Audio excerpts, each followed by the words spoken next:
మనము నిజంగా చేస్తున్నామా లేదా పరిచర్యని చూద్దాం.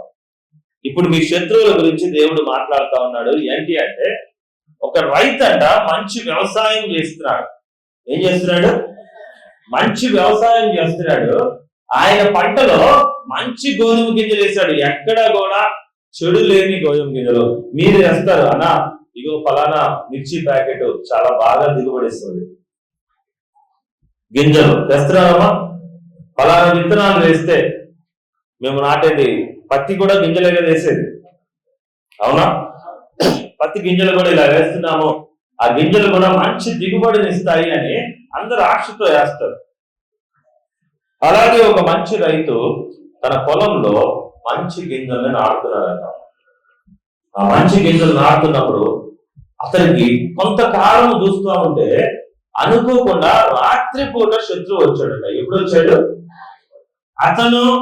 అతని పని వాళ్ళు అందరూ కూడా నిద్రించే సమయంలో శత్రువు వచ్చాడు. అంటే పరాకుగా ఉన్నప్పుడు శత్రువు వస్తాడు. పరాకుగా అంటే, పరాకు అంటే ఏంట్రా? నిర్లక్ష్యంగా, పరాకుగా నిద్రపోకుండా మరి పొలాన్ని కాపలా కాస్తామా? ఎవరిలో గాయగలరా? రాత్రి పగలు నీ పొలంలో కాపలా కాస్తావు. అది కూడా గింజలు వేసినప్పుడు, కోసినప్పుడు, పంట కోసినప్పుడు, కుప్ప కూర్చినప్పుడు కాదు, గింజ వేసేటప్పుడే నిద్రపోకుండా రాత్రి పగళ్ళు కూర్చొని పొలాన్ని కాపలా గాయగలరా? కాయలేదు. కానీ శత్రువు మాత్రము నువ్వు ఎప్పుడు నిద్రపోతావా అని చూస్తా ఉన్నాడు. శత్రువు ఏం చూస్తా ఉన్నాడు? నేను ఒక చెడు చేయాలి అంటే, నేను ఒకటి నశింపజేయాలంటే, వాడి కుటుంబంలో గాని వాడి పొలంలో గాని ఒక ఆపదని, ఒక చెడ్డ వాటిని మొలిపించాలి అంటే వాడు ఎప్పుడు పరాగ్గా ఉంటాడు అని చూస్తా ఉంటాడు. అమార బలొకసారి చూడమా మంత్రులు.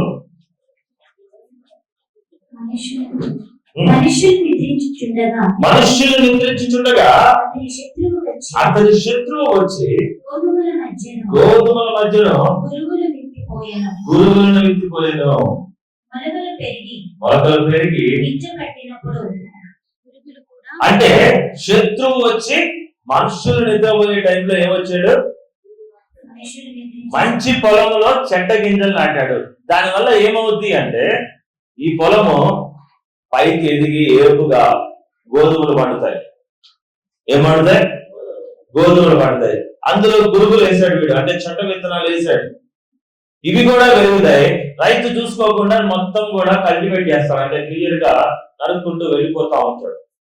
కోసి కుప్పలు వరుస్తాడు. కానీ గోధుమ మధ్యలో గురుగుని తినలేము. తినగలమా? అది చెడ్డగా తినడానికి. వరి గురించి, మీ గోధుమల పంట మీరు చూడలేదు, పంజాబ్ రాష్ట్రాలకి అటువైపు బాగా పండిస్తారు. సరే, మీకు తెలిసిన వరి పంట గురించి చెప్తారు. వరి చేను ఎంతమంది చూశారు? వరి పొలం ఇంతమంది చూశారు కదా. మన రాష్ట్రం వాళ్ళందరూ కూడా వరి పంటే వాడతాం. వరి పొలంలో కలుపు మొక్కలు ఉంటాయి. ఏంటి కలుపు మొక్కలు? గోధుమ పంటలో గురుగులన్న రెండు ఒకటే, తేడా ఏంటి? కలుపు మొక్క పెరుగుద్ది, వరి కూడా. ఎవరైనా ఆ కలుపు మొక్కల్ని కలిపి వరితో పాటు, వడ్లతో పాటు కల్టివేట్ చేసి దాన్ని క్లీన్ చేసి రైస్ మిల్లో క్లీన్ చేసిన తర్వాత కలుపు మొక్కలో గింజ ఎలా ఉంటుంది? ఎలా ఉంటుంది? వడ్ల గింజ ఎలా ఉంటుంది? వడ్ల గింజ. నువ్వు క్రైస్తవుడు అయితే నువ్వు వడ్ల గింజ అర్థం చేసుకో. క్రైస్తవుడి మధ్యలో చివరికి మిగిలిపోయే కలుపు గింజ, నల్లటి గింజ, శత్రువు నాటిన గింజ. గట్టిగా దేవుడు చూపిస్తా. వాక్యంలో స్పష్టంగా దేవుడు చూపిస్తా ఉన్నాడు. అయ్యా క్రైస్తవుడా, నా విశ్వాసుని, నా ప్రియమైన కుమారుడా, నువ్వు నిద్రపోయినప్పుడు నీ దగ్గరికి అపవాది వస్తుందేమో చూసుకో. ఏం చూసుకోవాలి? నిద్రపోయినప్పుడు అంటే మనము ధ్యాసలో లేనప్పుడు, పరధ్యానంలో ఉన్నప్పుడు అపవాది ఎక్కడ వేయగలను, నేను గింజను ఎక్కడ పాడు చేయగలను వీడి జీవితాన్ని అని చెక్ చేస్తా ఉంటుందట. అనా చిన్న ఉపమానం చెప్తారు మీకు. ఉపమానంలో మనకు ఉపమానం చెప్తారు. చాలా మంది అనుకుంటా ఉంటారు, అన్నా నేను మంచి క్రైస్తవుడుగా ఉన్నాను. ఎలా ఉన్నాను? మంచి క్రైస్తవులుగా ఉన్నాను, బలంగా నిలబడుతున్నాను అనుకునే వారు ఎంతమంది ఉన్నారు? నేను బలంగా వారి విశ్వాసంలో నిలబడుతున్నాను అనే వాళ్ళు ఎంతమంది ఉన్నారు? ఇంతేనా? ఇంకా కొన్ని చేతులు. అయితే నా ప్రియమైన సహోదరి సహోదరుడా, శత్రువు వచ్చి గింజ వేస్తుందంట. శత్రువు గింజ ఎక్కడ నాటో తెలుసా? ఒక ఊర్లో ఒక అక్క, చాలా ఒక విశ్వాసి, బయట వాళ్ళ గురించి చెప్పేది నేను వివరంగా చెప్తాను. ఒక ఊర్లో 3 అక్క చెల్లెళ్ళు ఉన్నారు. ఎంతమంది ఉన్నారు? 3 అక్క చెల్లెళ్ళు ఉన్నారు. ఆ 3 కూడా ఒకే సంఘము, ఒకే సేవకుడు, ఒకటే పరిచర్యకు వెళ్తున్నారు. ఆ పాస్టర్ గారు నాలాగనే మంచి వాక్యమును వాళ్ళ హృదయంలో నాటడానికి ప్రయత్నం చేస్తా ఉన్నాడు. అయితే ఆ 3 అక్క చెల్లెళ్ళు కూడా ఎప్పుడు చూసినా బైబిల్ పట్టుకొని కరెక్ట్ టైంకి ప్రార్థనకు వెళ్తారు. మంచి విశ్వాసులు. ఒకనొక టైంలో వాళ్ళ ఇంట్లో భోజనం చేయడానికి కూడా లేని అక్క చెల్లెలు. ఏం చేయడానికి లేదు? భోజనానికి కూడా చాలా కష్టమయ్యేది. భర్తలు తాగుబోతులు అయిపోయినారు. అస్సలు మనశ్శాంతి లేదు ఆ కుటుంబంలో. పిల్లలందరూ చదువు మానేసి పనికి వెళ్ళడం మొదలు పెట్టారు. దీన స్థితిలో ఉన్నారు. చాలా భయంకరంగా ఉంది. అయ్యి అక్క చెల్లెలు అందరూ ఆలోచించి, వీళ్ళు ఎవరో చెప్పినారు ఒక సువార్త, అయా ఫలానా మందిరంలో మీ జీవితం మారుతుంది, మీ బతుకులు మీ కుటుంబాలు మారుతాయంటే, అవునా సరే అయితే మందిరానికి వెళ్దాం, అందరూ వెళ్దాం అని చెప్పేసి ఫస్ట్ పెద్దక్క మందిరానికి రావడం మొదలుపెట్టింది. తర్వాత 2వ అక్క మందిరానికి రావడం మొదలుపెట్టింది. తర్వాత 3వ అమ్మాయి కూడా మందిరానికి పోవడం మొదలుపెట్టింది. వచ్చిన కొద్ది రోజుల్లోనే ఆ బిడ్డలు ఆశీర్వదించబడటం మొదలు పెట్టారు. ఏం చేశారు? ఆశీర్వదించబడటం మొదలు పెట్టారు. 3 నెలలు అయింది, 6 నెలలు అయింది, సంవత్సర కాలంలో ఆ కుటుంబంలో ఏ కష్టం అయితే ఒక రోజు భోజనాల కోసం కష్టపడరో, ఆ తర్వాత వాళ్ళు భోజనం పెట్టే స్థాయికి వెళ్ళారు. ఒక పేదవాడి జీవితంలో జరిగే అద్భుతం ఏంటో తెలుసా? ముందు కష్టం పోవడం. అవునా కాదా? మందిరంలో నడిచినప్పుడు అతను మొట్టమొదటిసారి దేనికోసం అయితే వచ్చాడో ఆ కష్టం పోయి కుటుంబము వర్ధిల్లడం అనేది మొట్టమొదటి లక్షణం. గమనించండి. ఆ కుటుంబానికి దేవుడు ఆ కార్యం చేసినాడు. చేసిన తర్వాత వాళ్ళు నెమ్మదిగా వరి నాటినట్టుగా సేవకుడు చేస్తున్న ప్రార్థన, వాళ్ళ జరుగుతున్న విశ్వాసము, నడుస్తున్న విషయాలు చాలా బాగున్నాయి. చాలా బాగున్నాయి. అందులో పెద్దగా ముందు నడిచింది. ఎవరు నడిచారు మందిరానికి? 2వ అక్క తర్వాత. నాకు చెప్పాలి, గట్టిగా చెప్పాలి. 2వ అక్క ఇప్పుడు తర్వాత. 3వ. అయితే అపవాది కార్యం మొదలు పెట్టడం స్టార్ట్ చేసింది. ముందు 2వ అక్కని టార్గెట్ పెట్టింది. ఎవరిని? 2వ అక్కని టార్గెట్ మొదలుపెట్టి, ఇదిగో నువ్వు మందిరానికి వెళ్తున్నావు, చాలా బాగుంది, ఎవరు రావమన్నారు, నువ్వు ఇంతకు ముందు చాలా అందంగా రకరకాలుగా నువ్వు రెడీ అయ్యేదానివి, చాలా మంచిగా ఇలా ఉండేదానివి, అలా ఉండేదానివి, ఈ రోజు ఏమైంది నీకు అని టార్గెట్ పెట్టడము, తనని అందం పైన, దేని మీద? అందం పైన ఫోకస్ చేయించడం మొదలుపెట్టింది. అందం మీద ఫోకస్ చేపిస్తే ఈ చెల్లె చూసుకోవడం మొదలు పెట్టింది. అర్థంలో ఎంతసేపు చూసుకుంటుందంటే మందిరానికి స్టార్ట్ అయ్యే టైంకి ముందు గంట సేపు చూసుకోవడం మొదలు పెట్టింది. ఎప్పుడు? మందిరానికి స్టార్ట్ అయ్యే ముందు 1 hour స్పెండ్ చేస్తుంది. ఏమో మందిరానికి మొదలు పెట్టే లోపు, ఏమో స్టార్ట్ అయ్యే లోపు మందిరంలో వాక్యం అయిపోతుంది. అపవాది చేసే కార్యము మీరు గమనించండి, పెద్దగా ఏం చేయదు. నువ్వు పరధ్యానంగా ఉన్నప్పుడు ఒక గింజ నాటిపోద్ది అంతే. ఏం చేస్తే జస్ట్ ఒక చిన్న గింజ. ఈమె దగ్గర నాటిన గింజ ఏంటి అంటే, అక్క ఒకప్పుడు నువ్వు ఎంత అందంగా ఉండేదానివి, నువ్వు కట్టుకునే విధానం కానీ, నువ్వు చీర కట్టే విధానం కానీ, నువ్వు చూస్తున్న నడవడికి కానీ నువ్వు చూస్తే ఎంత గొప్పగా అనిపించేదక్క, ఇప్పుడు సింపుల్ గా పోతున్నావేంటి? ఏమన్నది? సింపుల్ గా పోతుంది. ఒక మాట మీకు అడుగుతున్నాను, రోజు కూలికి వెళ్తే కానీ భోజనం వెళ్ళని అక్క చెల్లెలు, అవునా? వినపడి చెప్పండి అందరూ, అవునా? ఆ అక్క ఎంత అందంగా ఉండొచ్చు మీరు ఒకసారి ఆలోచించండి. ఎంత కష్టపడే అక్క,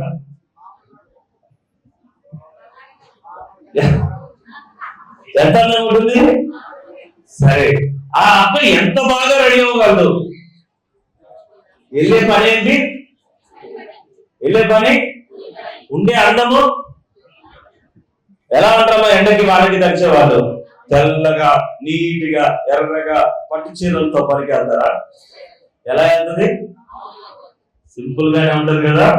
కానీ ఇక్కడ అక్కని మనసు పాడు చేయడానికి ఏం చేసినారు? ఏం చేసింది?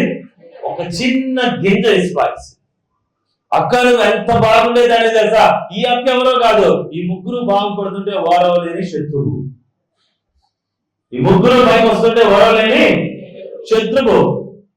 ఎప్పుడైతే ఈ యొక్క విత్తనం వేసిందో తను మందిరానికి వచ్చే సమయానికి రెడీ అవ్వాలి అన్న విషయం గుర్తొచ్చింది. ఏం గుర్తొచ్చింది?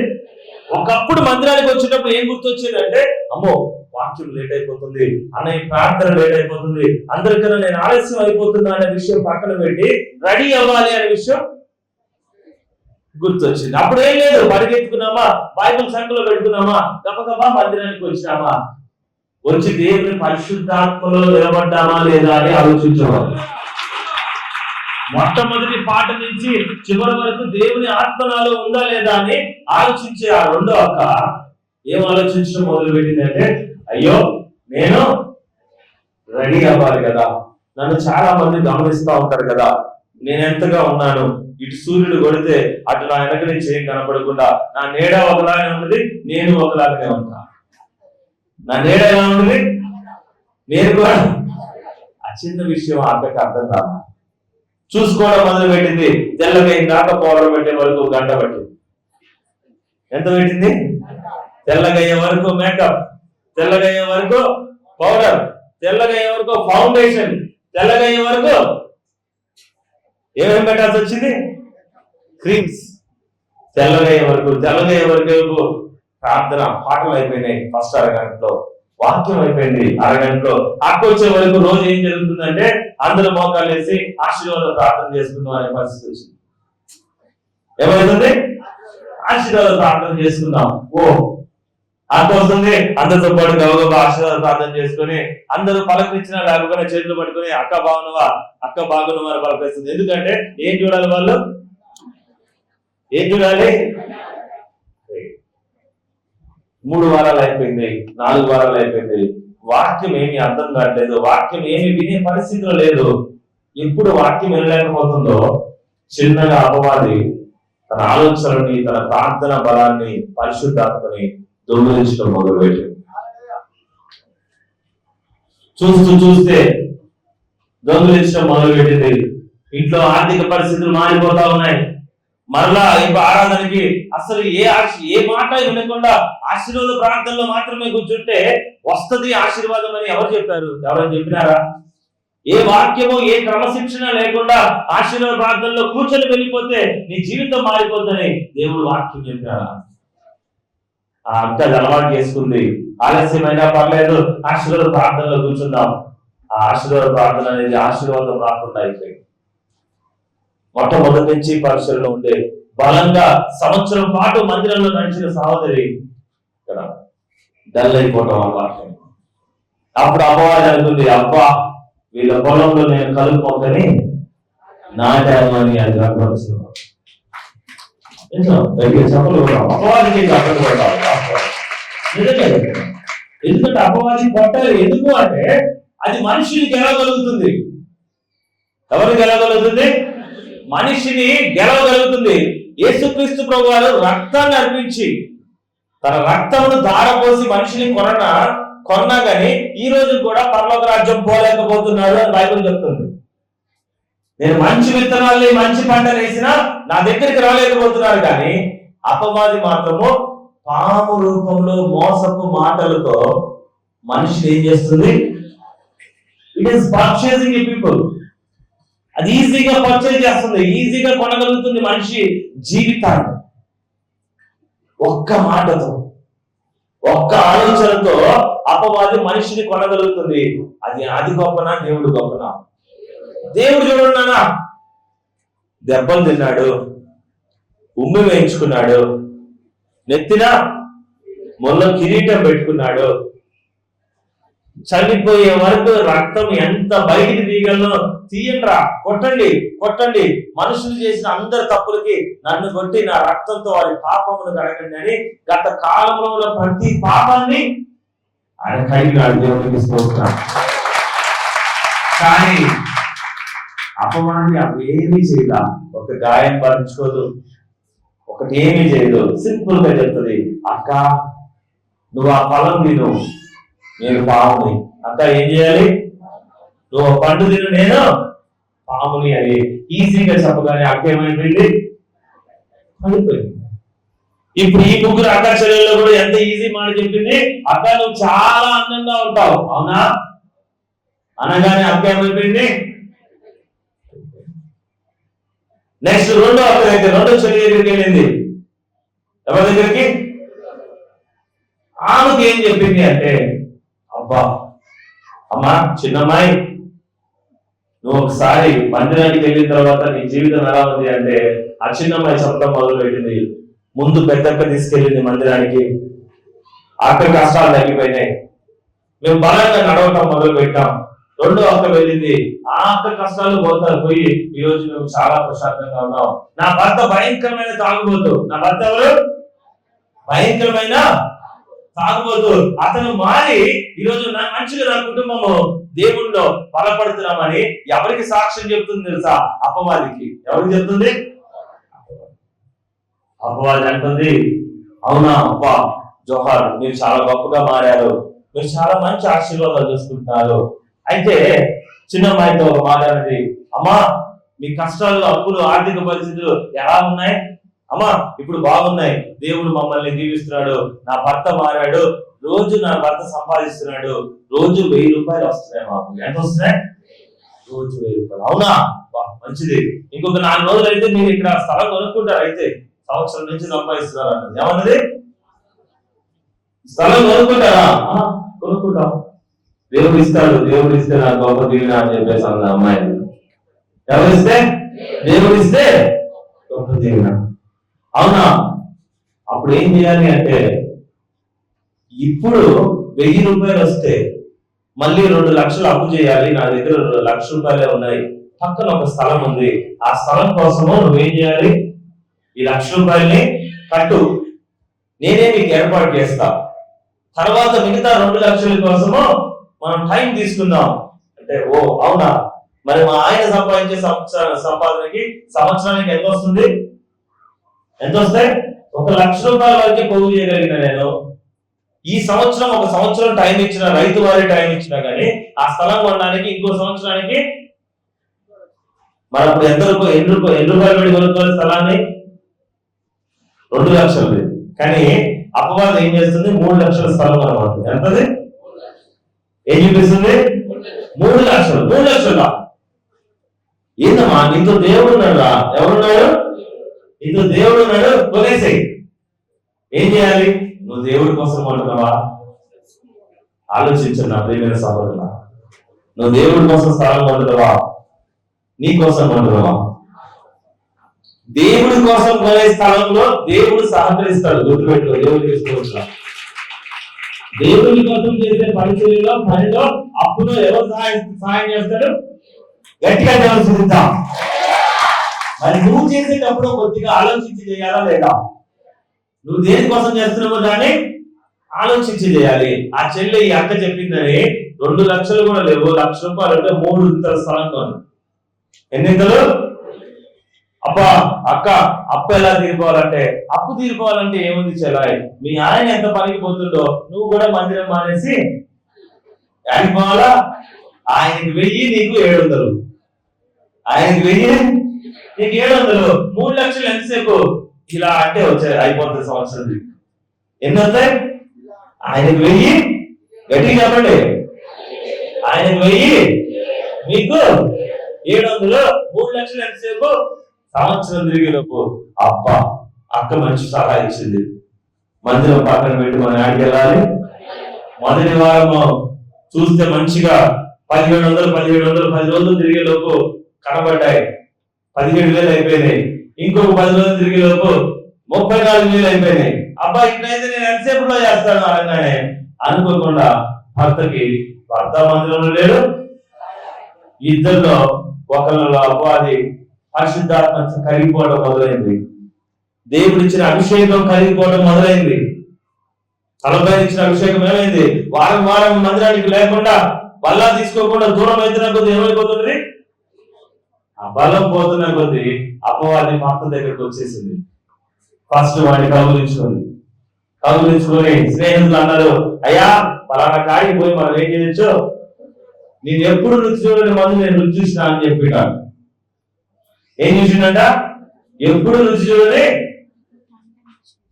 చూశాను అని చెప్పాడు. భర్తకు ఆ రుచి ఎంతో చూడాలనిపించింది.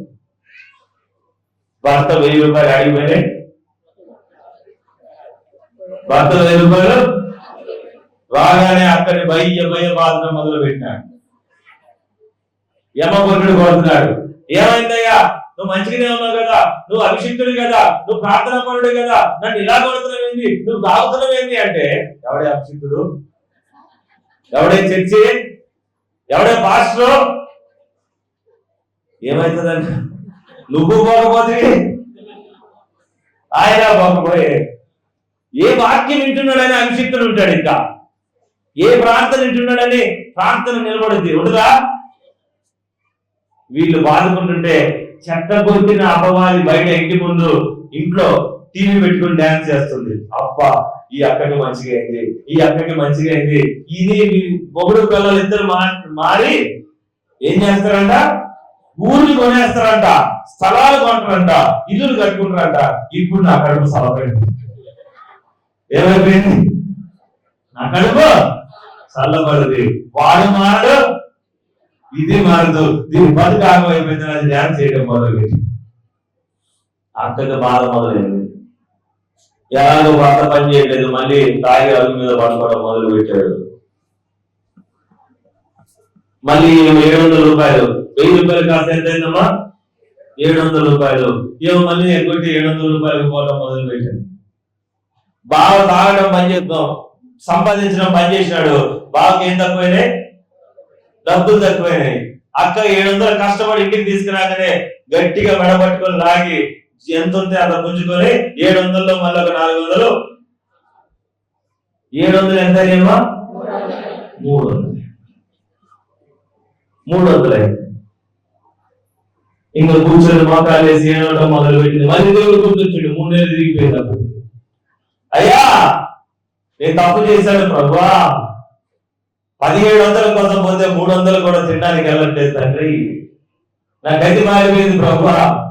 మళ్ళీ మా తాగుబోతుని మార్చు తండ్రి, మా తాగుబోతుని మనసులో దేవుడు కల్పించు. మళ్ళీ ఒకసారి మా తాగుబోతుని అలా చేయి, మా తాగుబోతుని వాటి తండ్రైనా మార్చి, దెబ్బ కొట్టైనా మార్చు, గాయపరిచైనా మార్చు, మా తాగుబోతుని మార్చు. అక్క మారాల్సింది తాగుబోతుడా నువ్వా? ఎవరు మారాలి? ఎవరు మారమని చెప్తున్నారు? ఎవరు మారమంటారు? న్యాయమేనా?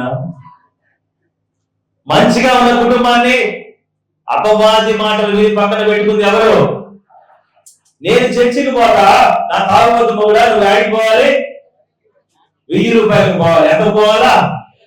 1000 రూపాయలకు పోవాలా? 1000 రూపాయలకు పోవడం మొదలైన తర్వాత 1000 మింగటం కూడా అన్న బాగా అలవాటు చేసుకుంటా లేదా? అమ్మా ఇది జరగట్లేదా ఈరోజు సొసైటీలో? ఈరోజు జరగట్లా సొసైటీలో? ఒకసారి హిందువుల్ని ముస్లిమ్స్ లో వాళ్ళు గమనించండి. హిందువులను చూడండి, ముస్లిమ్స్ చూడండి, రకరకాల వారిని చూడండి. గుడికి వెళ్ళాలి అనుకుంటే వాళ్ళు ఎలా వెళ్తారు? అక్కడ ఉన్న దేవుడే కాదని పక్కన పెట్టు, వాళ్ళు ఎలా వెళ్తారు? శుభ్రంగా రెడీ అయ్యి పిల్లలు, కుటుంబం, భర్త, భార్య అందరూ పట్టుకొని చేయి పట్టుకొని మోకాళ్ళు అరిగిందాక తిరిగినా బొల్లినా ఏం చేసినా ఏం చేస్తున్నారు? కానీ క్రైస్తవులు మనదే అందా, అయ్యా 1000 రూపాయలు నువ్వు మానేస్తే ఎట్లా? 1000 రూపాయలు మానేస్తే ఎట్లా? నువ్వు పనికి పో, నేను గుడికి పోతా, మందిరానికి పోతా. అప్పుడు ఏమైందంటే అక్కల లైన్ ఏమో కుప్పలు అయితే, బావల లైన్ ఏమో సగం అయిపోతుంది. అయితే అవునా కాదా? ఇంత కష్టపడి నువ్వు ప్రార్థన చేశాక ఇంటికి వెళ్ళాక ఆయన ఏం చేస్తుంటాడు? వంగ పెట్టి ముద్రలు వేస్తుంటాడు. భారతదేశ ముద్రలు మీకు తెలుసా? భారతదేశ ముద్ర ఏంటి? 3 సింహాలు, కనబడే 4 సింహం. మీ ఆయన గట్టిగా చెప్పాలి. ఈ కనబడే సింహాలు ఈ మీద గుద్దుతా ఉంటాడు, ఏదో స్టాంప్ వేసి గుద్దినట్టుగా వంగబెట్టి గబా గబా గుద్దుతా ఉంటే, అయ్యా బావా నాయన మొగుడా వద్దయ్యా. ఎవరు తెచ్చారక్క ఈ పరిస్థితి? ఎవరు తెచ్చినారు? 1000 రూపాయలు తక్కువ పడి ఆ ఒక్కరోజు దేవుడికి ఇచ్చుంటే, ఒక్క మాట కాకపోతే ఒక మాట ఆయనకు కూడా జ్ఞానం కలిగితే, ఒక్క మాటలో ఆయన నిలబడితే స్త్రీలు 100 రెట్లు సంపాదించి 100 సార్లు మందిరానికి రావడం కన్నా ఒక ఇంట్లో పురుషుడు కనుక దేవుడిని స్థిరమైన తల మీద పెట్టుకుంటే వాడు ఆశీర్వాదాన్ని ఆహ్వానించాడు. ఒక్కసారి స్త్రీలు 100 రోజులు ప్రార్థన చేయండి, నేను తగ్గించట్లేదు, కానీ పురుషుడు కనుక దేవుని నమ్మి మందిరంలో బలమైన విశ్వాసిగా మారితే, మందిరంలో బలమైన విశ్వాసిగా భర్త కనుక ఉంటే ఆ ఇల్లుని ఎవ్వరూ చెడగొట్టాడు. గుర్తుపెట్టుకో. ఎలా చెప్తున్నావు ఇది అంటే, ఆదాము చెడిపోయేవలిగే బలహీనుడైతే అవ్వమ్మ దగ్గరికి పాము పోయేది కాదు. పోతుందా? లేదు. ఎందుకు అంటే పురుషుడికి దేవుడు ఆ యొక్క ఆత్మను డైరెక్ట్ గా ఇచ్చాడు. జీవాత్మ ఎలా ఉందాడు? డైరెక్ట్ గా ఉందాడు. అంతే తప్ప వాడు ఏదో గొప్ప తగ్గింపు అట్లా. మార్పు కోసం నమ్మితే గట్టిగా నిలబడతాడని ముందు చెబుతున్నా. అర్థం చేసుకోండి, అంతే తప్ప అర్థం చేసుకోండి. మీరు మార్చాల్సింది, మీ ప్రార్థన మారాల్సింది ఎవరి కోసం అంటే మీ భర్తని ప్రభు వైపు నడిపించడానికి కష్టపడాలి. మీ భర్తని స్థిరంగా నమ్మకంగా, సంపాదన అతని చేతిలో ఉంది. ఇంటి బాధ్యత, బయట సొసైటీలో తిరిగే బాధ్యత, కుటుంబాన్ని సవరించే బాధ్యత అన్ని అతని కోసం ఉంటే నీ ప్రార్థన కోసం ఆ ప్రార్థన కూడా అతనికే ఖర్చుగా ఉండాలి. అమ్మా అవునా కాదా? అవుననుకున్నా గట్టిగా చూపిద్దాం. ఆమేన్, హల్లెలూయా. నిన్న ప్రియమైన సహోదరులందరికీ అదే చెప్తా ఉన్నా. స్త్రీలు 100 రకాల ప్రార్థనలలో 100 రకాల ఆలోచనలలో ఉండి ఆగిపోయినా కానీ పురుషుడు కనుక బలమైన విశ్వాసగా మారితే ఆ ఇంట్లో సమస్తము సాధ్యమే. సమస్తము ఆ పురుషుడు కరెక్ట్ గా లేకుండా భార్య 1,00,000 సంపాదించని ఆ ఇంట్లో కలిమి గాని, శాంతి గాని, సమాధానము ఉండదు. సంతోషం కూడా ఉండదు. అమ్మాయి ఆ భార్య 1,00,000 సంపాదించని పురుషుడు లోకంలో ఉంటే, ప్రార్థన జీవితం లేనివాడై ఉంటే, బాధ్యత లేనివాడై ఉంటే ఆమె ఎంత సంపాదించినా వ్యర్థం. అర్థం చేసుకున్నాం. ప్రతి సహోదరి లక్ష్యము ఏంటి అంటే నా భర్తని దేవుడి వైపుకు మార్చాలి. ఎందుకు అంటే ఒక రాయి పగలడానికి 100 దెబ్బలు పడవచ్చు. ఈ రోజు మిషన్లు వచ్చాయి, స్పీడ్ గా రాయిని బాగులు పడుతున్నాయి. రకరకాల కంప్రెషర్లు వచ్చాయి, గట్టిగా గుద్దినట్టుగా బాంబులు కట్టి బాగుపడుతున్నారు. కానీ ఒకప్పుడు కూడా కోటలు, కొండలు కట్టారు, బ్రిడ్జిలు కట్టారు. మన కాలువడు బ్రిడ్జి చూడండి, ఒకప్పుడు ఎప్పుడో బ్రిటిష్ కాలంలో 100 సంవత్సరాల క్రితం కట్టారు. ఆ రోజు ఏ టెక్నాలజీ లేదు. రాయిని 4 పలకలు మంచిగా చెక్కి ఇప్పుడు మన బాయి పెట్టినట్టుగా కట్టారు. దానికి బలం పెట్టి పేల్చలే, సుత్తి పెట్టే బలం కొట్టారు, ఉలి పెట్టే కొట్టారు. నీ భర్త ఒక బండరాయో, పనికి రాని వాడో నువ్వు అనుకోవచ్చు, ఇది బండ వీడి మారడు చింతే ఉండిపోతాడు అని చెప్పి అనుకోవచ్చు. కానీ ఒక్కసారి ఆలోచించు, బండలు పగిలి మంచి శిల్పంగా, ఒక బ్రిడ్జిగా, ఒక ఆనకట్టగా మారుతున్నాయి. అర్థం చేస్తున్నా. నా చెల్లిగా ఉన్న నువ్వు, నా తల్లిగా, నా సహోదరిగా ఉన్న నువ్వు రాయిగా మార్చడానికి 100 దెబ్బలు కొట్టాల్సి రావచ్చు, 200 దెబ్బలు కొట్టాల్సి రావచ్చు, 300 దెబ్బలు కొట్టాల్సి రావచ్చు. అంటే అంతగా మార్చడానికి నువ్వు ప్రయత్నాలు చేయడం. కొట్టమనగా ఇప్పుడు శుద్ధి తీసుకోవాలి, ఇద్దరు కొట్టాడు, అప్పుడు డవాల్ శుద్ధి వడమనడం ఆడే బాడడానికని ఎవరైనా శుద్ధి తీసుకొని కొట్టి చెల్లెళ్ళు ఉంటారో బయట నుంచి నా పేరు చెప్తారు. ఆ కేసులో నాకు సంబంధం లేదు, బహిరంగంగా చెప్తారు. నెత్తులు రాయటం కాదు, మా శుద్ధి తీసుకొని కొట్టడం కాదు, భర్తలు మార్చడం అంటే ఈ ప్రార్థనతో, మంచి మాటలతో, నడవడికతో మారిన దాకా నువ్వు కష్టపడగలవు. గట్టిగా దేవుడు శుద్ధిగా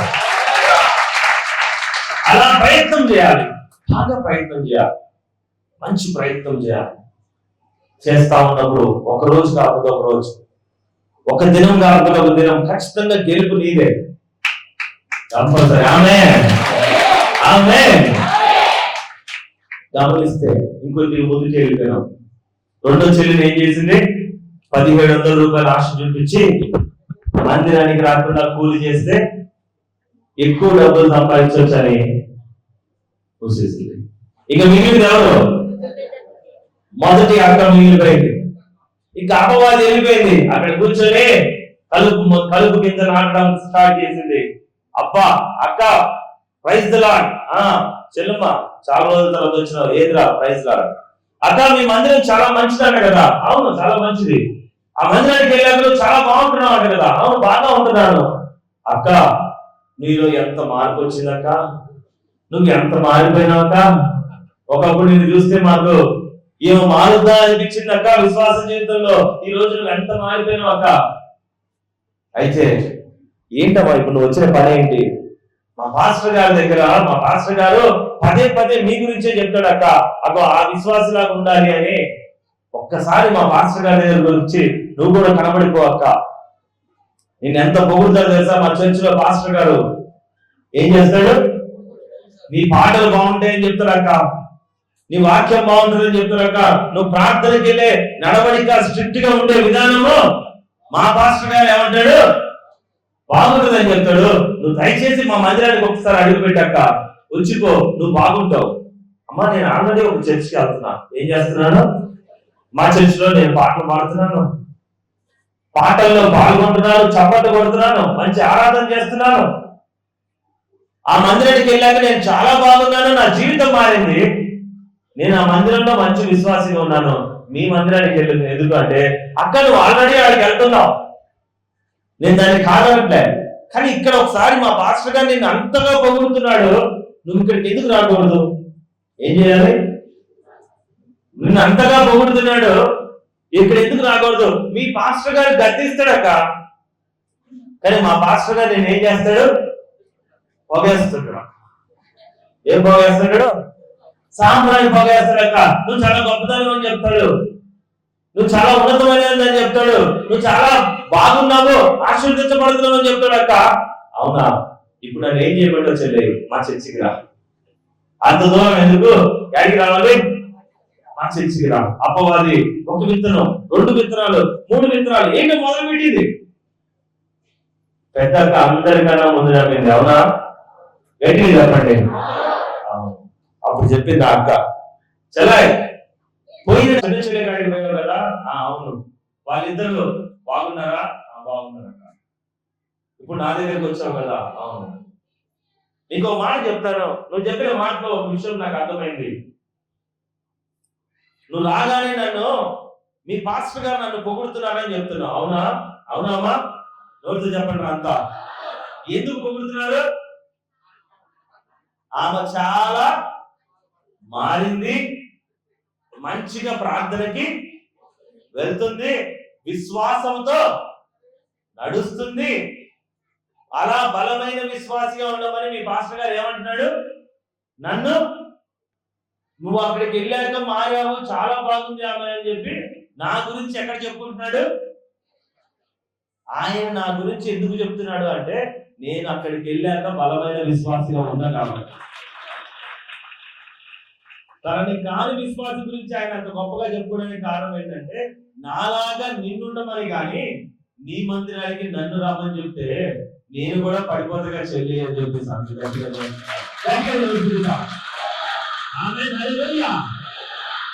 నేను ఇక్కడికి వస్తే నీతో పాటు నేను కూడా జోగి జోగి రాసుకుంటే బూడిద రాలే పద్ధతి అయింది. ఆయన దగ్గర బలం లేదు కాబట్టి నేను వెళ్ళేది కరెక్ట్ అని నీ పాస్టర్ చెప్తున్నాడు. అర్థం చేసుకో, కరెక్ట్ గా చెప్తున్నాడు. నేను మంచి విశ్వాసాన్ని ఎందుకు చెప్తున్నాడు అంటే నేను మారాను అన్న విషయము, నేను బలపడుతున్నాను విషయము, నన్ను చూసి నువ్వు నేర్చుకోమని నేను పొందుకుంటున్న ట్రైనింగ్ కరెక్ట్ అని ఆయన చెప్తున్నాడు అని చెప్పి ఆమె చెప్పడం మొదలుపెట్టింది. అపవాదికి రోడ్డు బంద్ అయిపోయింది. అది అలా కదక ఒక్కసారి అడుగు పెట్టు అంటే మంచి విశ్వాసకి దేవుడు నడిపించిన సంఘంలో ఎప్పటికీ ఒకటే సంఘంగా ఉండాలి, ఒకే సేవకుడిగా ఉండాలి అని చెప్తున్నా. ఆమె మాత్రం మారలే. నువ్వు బయటికి వెళ్ళిపో అని చెప్పింది డైరెక్ట్ గా. బయటికి వెళ్ళు, నేను మారను అని చెప్తే ఆ అక్క ఆ దుష్టములు ఆలోచన కలిగిన సహోదరి బాధపడుకుంటూ బయటకు వచ్చేసి, మళ్ళీ సంవత్సరం అయిపోయేలోపు ఒక భర్త బాగులేని తాగుబోతైన ఈ చెల్లేమో రోడ్డు మీద ఉంది. చెడిపోయిన అందం చూసుకున్న ఆ చెల్లేమో కూలి పనికి, ఎండకి, రాత్రి పగలు కూలి పని చేసుకుంటూ ఇంకా నల్లగా మాడిపోయి బక్కకైపోయి రోగిష్టి పాలైపోయింది. ఈ కుటుంబాన్ని ఆదరించడానికి, ఆలోచించడానికి ఎవరు లేరు. ఒకరోజు సమయం వచ్చింది. ఆ రోజు సమయం ఏం జరిగిందో వాక్యంలో తెలుసుకుందాం. చదువు కంటిన్యూ చేయి. అయ్యా, నీవు నీ పొలములో మంచి విత్తనములు విత్తితివి కదా, మంచి విత్తనములు విత్తితివి కదా, అందులో గురుగులు ఎక్కడి నుండి వచ్చినవి అని అడిగిరి. ఇది శత్రువు చేసిన పని అని సేవకుడు తెలుసుకున్నాడు. మంచి విత్తనాల్లో ముగ్గురు అక్క చెల్లెల్లో ముగ్గురిని నాటాను నేను, కానీ అందులో ఇద్దరు ఎందుకు పడిపోయినారు? ఇద్దరు ఎందుకు దెబ్బతిన్నారు? ఇద్దరు మాత్రము అపవాదికి ఎలా లోపడ్డారు? ఎవరు చేసినారు? శత్రువు చేసిన పని అంటారు. గమనించు, దేవుని గట్టిగా స్తోత్రం చెప్తా. అయ్యా నా సహోదరి, నా సహోదరులా, శత్రువు చేసే పని నీకు ఎప్పటికైనా నీకు తెలుసా? ఒక్కసారి ఆలోచించు. నీ సేవకుడికి ఆడ తెలిసిపోయింది శత్రువు చేసే పని అని. ఆయనకి ఏమంటున్నాడు? చదువుమా. ఆ దాసుడు మేము వెళ్ళి వాటిని పెరిగి కూర్చుట నీకు ఇష్టమా? వాటిని తీసి పక్కన పడేయమంటావా? వాళ్ళు ఆల్రెడీ పడిపోయినారు, వాళ్ళ పక్కన పడేయమంటావా అంటే ఏమంటున్నాడు ఆయన? అందుకతడు వద్దు, గురుగులను పెరుగుచుండగా వాటిలో కూడా ఒకవేళ గోధుమలను పెల్లంగింతురు, కోతకాలము వరకు రెంటిని కలిసి ఎదుగనీయుడి. కోతకాలమందు గురుగులను ముందుగా కూర్చి వాటిని కాల్చి వేయుటకు కట్టలు కట్టి గోధుమలను నా కొట్లలో చేర్చి పెట్టుడని కోతగాండ్రతో చెప్పుదుము అని. పడిపోయిన వారిని, మంచి వారిని కూడా పోనీ ముందుకి, అలాగే రాని. అప్పుడప్పుడు మందిరానికి వచ్చే వాళ్ళని కానీ, నమ్మకంగా విశ్వాసం ఉన్న వారి ఇద్దరిని కూడా ఎలా రానివ్వాలి? అలాగే రాని, నో ప్రాబ్లం. వాళ్ళ కార్యాలు జరుగుతున్నాయి, వీళ్ళకి ఏం జరగట్లా? కార్యాలు జరగట్లే. ఈ పడిపోయిన వాళ్ళని పడిపోయినట్టు అంటున్నాడు. అక్కడ ఉన్న వాళ్ళు పనులు అంటున్నారు. ఈ పడిపోయిన వాళ్ళు ఎందుకన్నా వీళ్ళని తీసి పారేద్దామా అంటే వద్దు, ఉండని. అప్పుడప్పుడు వచ్చేవాడు, నమ్మకంగా వచ్చేవాడు, వీళ్ళిద్దరిని కూడా నడవని మందిరానికి.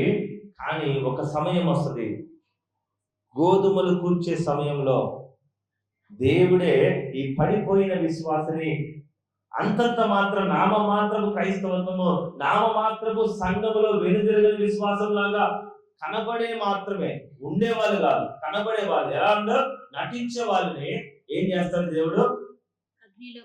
అగ్నిలో కాల్చి వేస్తాడన్న. గమనించు, దేవుడు నమ్మకమైన వారికి మాత్రమే పరలోక రాజ్యం ఇవ్వబడతాడు. దేవుడు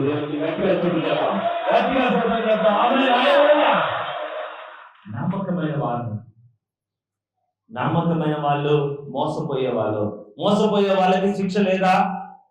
అన్నా నన్ను ఫలానా విశ్వాసం వచ్చి నన్ను ఆపిండనా?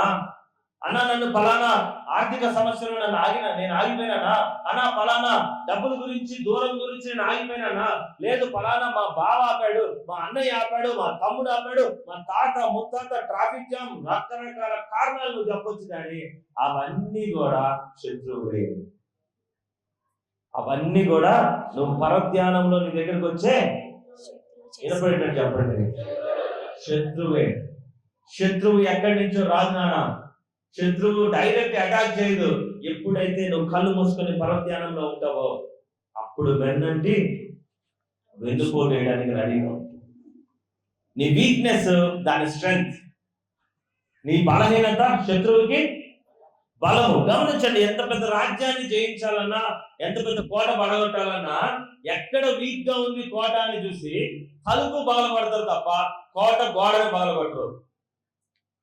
చూసారా? సినిమాలు చూస్తున్నారు కదా, చూసారా? ఎంతమంది చూస్తున్నారు మూవీస్? అందరూ చూస్తారు, నేను కూడా చూస్తాను, టీవీలో కాకపోతే.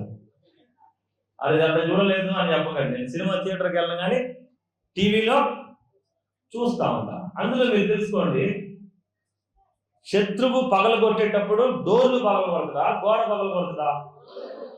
పెద్ద పెద్ద డోర్లు ఉంటాయి, పెద్ద దర్వాజా ఉంటది. డోర్ పగలగొడతారా, గోడ పగలగొడతారా? ఎందుకు గోడ ఏదో పగలగొట్టకూడదు?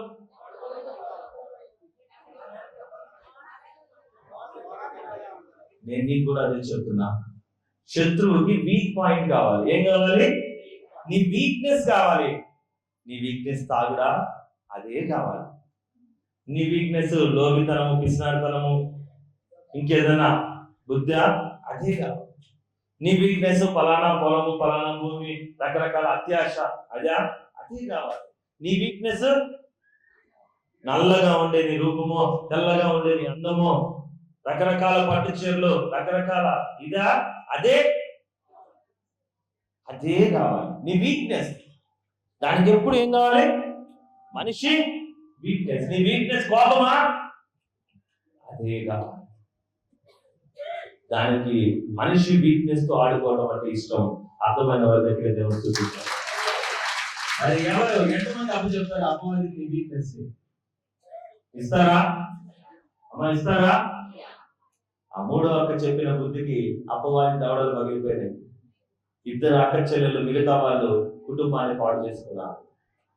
నా ప్రియమైన సహోదరి సహోదరా, నీ వీక్నెస్ ఏంటి? నా చెల్లెలకి నేను మిమ్మల్ని అడుగుతున్నా. అపవాది ఏ రకంగా నిద్రపోయినప్పుడు నీకు కలుపు మొక్కలు నాటడానికి వస్తుందో, ఏ కలుపు మొక్క, ఆ కలుపు మొక్క నాటిన విషయం కూడా ఎవరికి అర్థం కాదు. అర్థమైందా? అర్థం కాదంట. కలుపు మొక్క అంత జాగ్రత్తగా నాటుతుంది. నీకు తెలియకుండా గురువు నాటిపోతే ఎప్పుడు వస్తుందో తెలియదు. కానీ నీ క్రైస్తవ జీవితంలో నువ్వు కష్టపడి చేస్తున్న వ్యవసాయము, నీ కష్టపడి చేస్తున్న పంట ఏ అపవాది నాశనం చేయకుండా జాగ్రత్త పడతారా? పడరా? ఎంతమంది జాగ్రత్త పడతారు? ఎంతమందికి అర్థమైంది? నిజంగా అర్థమైందా? మీలో ఎంతమంది ఉన్నారో మొట్టమొదటి నుంచి వాక్యంలో వినకుండా, ఆ వాక్యాన్ని గుర్తు పెట్టుకోకుండా ఉంటే లాస్ట్ లో మాత్రము ఏం వాయిస్తుంటారు? గట్టిగా చెప్పండి. ఆ వీణ వాయించే వాడి ప్రార్థన దేవుడు వినడు. నేను వాస్తవం చెప్తున్నా. నా చెల్లెలకి, అక్కలకి, తమ్ముళ్ళకి, సహోదరులందరికీ చెప్తున్నా, మీ ప్రార్థన వింటున్నాడు అంటే అది అబద్ధం. నీ ప్రార్థన నెరవేరుతుంది అంటే నేను నమ్మేది దేన్ని బట్టి తెలుసా? నీ సక్సెస్ ని బట్టి నేను నమ్ముతాను. గుర్తుపెట్టుకో. నువ్వు ఏది కోసం అయితే ప్రయత్నం చేస్తున్నావో, ఏం కావాలని దేవుణ్ణి అడుగుతున్నావో ప్రార్థనలో, ఆ సాక్ష్యం ఇక్కడ నిలబడుతున్నప్పుడు ఆ సక్సెస్ ని బట్టి నేను చెప్తాను, దేవుడు నీతో ఉన్నాడు, నీ ప్రార్థన వింటున్నాడు. గట్టిగా దేవుడు amen, amen. Listen to success. నేను ఖచ్చితంగా చెప్తా, నువ్వు సక్సెస్ అయితే నేను నిన్ను చూడుస్తాను. ఏదైతే సక్సెస్ అవుతాయి. సక్సెస్ లేనప్పుడు ఏం చూస్తాం రా? వాడు ఈరోజు చాలా మంది పాస్టర్స్ కానీ, చాలా మంది సంఘాలు కూడా సక్సెస్కి వెళ్ళి వెళ్ళట్లా. మనుషుల్లో మాయలు మంత్రాల గురించి ట్రై చేస్తున్నారు కానీ సక్సెస్ ని చూడట్లా. నేను ఈరోజు ఈ మందిరంలో మీకు పరిచయం చేసేది ఏం తెలుసా? ప్రతి వారం కూడా మీకు పరిచయం చేస్తున్నా. అనారోగ్యంతో ఉన్నవా? ఇక్కడ దేవుడు స్వస్థత నుంచి నిలబడతాడు. స్వార్థంలో, దుఃఖంలో, భయంకరమైన నరకం అనుభవించిన నాశనం అయిపోతున్నావు, భయపడుతున్నావా? ఎలాంటి స్థితి, ఎంత దీన స్థితి అయినా, నీ ఎంత దారుణమైన స్థితి, దారిద్ర్యం బ్రతుకు ఇంకొకటి లేకపోవచ్చు. నాకు తెలుసు, నీకు తెలుసు, నువ్వు ఎలా బతికావో, మనం ఎలా కష్టాలు చూసినాం అనేది. కానీ ఇప్పటికీ అలాగే ఉంటున్నావు అంటే ఈ మందిరానికి రావడం పనిచేయమని నేనే చెప్తా. ఏ పాస్టరు చెప్పడు.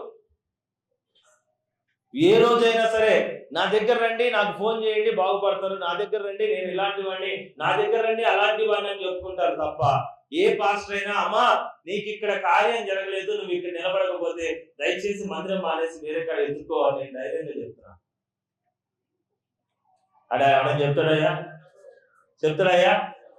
చెప్తాడా? చెప్పడు. ఎందుకు చెప్పడు అంటే వీళ్ళకి కావాల్సింది జనాలు. ఏం కావాలి? జనాలు కుప్పలు కుప్పలుగా కనపడడం కావాలి. కానీ నాకు కావాల్సింది జనాలు కాదు, వాళ్ళ మనసులో దేవుడు. వాళ్ళ మనసులో దేవుడు కావాలి నాకు. ఆయనే ముఖ్యం. అందరికీ దేవుడికి స్తోత్రం. హల్లెలూయా.